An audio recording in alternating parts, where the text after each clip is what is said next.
আমরা অবরুদ্ধ করে রেখেছি পররাষ্ট্র মন্ত্রণালয়ের প্রধান ফটক। আজকে আমাদের পক্ষ থেকে কিছু কথা বলবো, আপনারা খেয়াল করবেন। প্রিয় ভাইয়েরা, শুরুতে যখন নতুন সূর্য ওঠে তখন মনে হচ্ছিল এই সরকার মনে হয় ভারত বিরোধী একটা সরকার। ভারত বিরোধী না হলেও ভারতের যে শত্রুতা এগুলোর বিষয়ে যথাযথ ব্যবস্থা নেওয়ার মতো একটা সরকার। কিন্তু ধীরে ধীরে তাদের ভারতের প্রতি নমনীয়তা আমরা খেয়াল করছি। আমরা জিজ্ঞাসা করছি, এই নমনীয়তাটা আপনারা কেন করছেন, কি স্বার্থে করছেন? এই এপ্রিল মাসে 4 জন বাংলাদেশি নাগরিককে ইন্ডিয়ান বিএসএফ হত্যা করেছে, যার মধ্যে শুধুমাত্র ঝিনাইদহে এই 2 জনকে হত্যা করা হয়েছে। প্রিয় গণমাধ্যমের ভাইয়েরা, আপনাদের মাধ্যমে এই পররাষ্ট্র মন্ত্রণালয়কে প্রশ্ন করছি, গতকালকে ঝিনাইদহ মহেশপুর সীমান্তে যে বাংলাদেশি নাগরিককে হত্যা করা হলো, পররাষ্ট্র মন্ত্রণালয়ের পক্ষ থেকে কোনো প্রকার নিন্দা বিবৃতি জ্ঞাপন করা হয়েছে কিনা? আপনারা কি পেয়েছেন? আপনারা বলবেন আপনারা পেয়েছেন কিনা। আমরা পাইনি, আমরা দেখিনি। সেই কারণেই আজকে আমরা পররাষ্ট্র মন্ত্রণালয়ের গেটে দাঁড়িয়েছি যে তোমরা কি স্বার্থে বাংলাদেশি নাগরিক হত্যা করার পরেও কোনো ধরনের নিন্দা প্রতিবাদ জ্ঞাপন করলা না।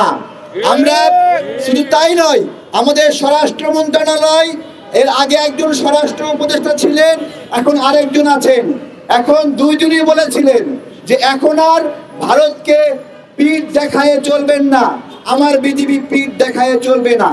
আমার কথা হলো, এই এপ্রিল মাসে 4 জন নাগরিককে হত্যা করা হলো, তোমরা পিঠ দেখিয়েছো নাকি মুখ দেখিয়েছো? প্রশ্ন করছি। সুন্দর সুন্দর কথা বলে মানুষকে মোহিত রাখে, মানুষকে মোহগ্রস্ত রাখে, এসব সুন্দর কথা আপনারা বলছেন, কিন্তু মানুষকে তো মরতে হচ্ছে। মানুষকে মরতে হচ্ছে না। ইন্ডিয়ান বিএসএফ বলে তারা আত্মরক্ষার্থে গুলি করেছে। আমার কথা, এ পর্যন্ত গত 10 বছরে 27 জন শিশুকে তারা গুলি করে হত্যা করেছে। এই শিশুগুলো, এই যে স্বর্ণা দাস, সেও কি ইন্ডিয়ান বিএসএফ কে প্রতিরোধ করতে গিয়েছিল, যে কারণে তাকে হত্যা করা হলো? ফেলানি দাস, জীর্ণ শীর্ণ একটা মেয়ে, কাজ করে খায়, বিয়ে দিবে বাবা, ওই বিয়ের জন্য দেশে আসছে, তাকে মেরে কাঁটাতারে ঝুলায় রাখলো। সেও কি ইন্ডিয়ান বিএসএফ কে প্রতিরোধ করতে গিয়েছিল? সেও কি মাদক ব্যবসা করতে গিয়েছিল? প্রিয় ভাইয়েরা, বাংলাদেশ বিশ্বের একমাত্র সীমান্ত যেখানে বিরামহীন ভাবে বছরের পরে বছর ইন্ডিয়ান বিএসএফ আমাদেরকে গুলি করে হত্যা করছে। আমাদের আফসোস, আমাদেরও একটা সীমান্ত রক্ষী বাহিনী আছে ভাই, সেইটা কোনোদিন তাদের কাছে আমরা বন্দুক দিয়েছি, গুলি দিয়েছি। এই বিজিবির ভাইয়েরা মাসের পর মাস তোমাদেরকে বেতন দিচ্ছি আমরা, আমাদের কষ্টের টাকা দিয়ে। আরে একটা ভিক্ষুক সেও তোমাদেরকে ভ্যাটের টাকা দেয়। একটা ছোট বাচ্চা চকলেট কেনার সময় 15% ভ্যাট দেয়, সেই টাকা দিয়ে তোমার বেতন হয়। বিজিবির এই অস্ত্র, এই গুলি কি কারণে আমরা জিজ্ঞাসা করছি।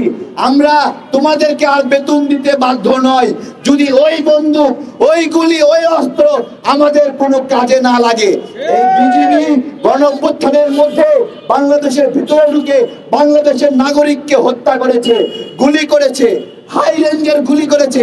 এই বিজিবির একটা গুলি ইন্ডিয়ান বিএসএফ এর বিরুদ্ধে কাজে লাগলো না ভাই। এত টাকা বেতন দেয় আমরা, এত বড় বিজিবির দপ্তর, এত বড় বড় অফিসার শুধু গরম গরম কথা বলে আমাদেরকে আকৃষ্ট করে। আমাদের কথা পররাষ্ট্র মন্ত্রণালয় আজকে আমরা অবরুদ্ধ করে রেখেছি। আমরা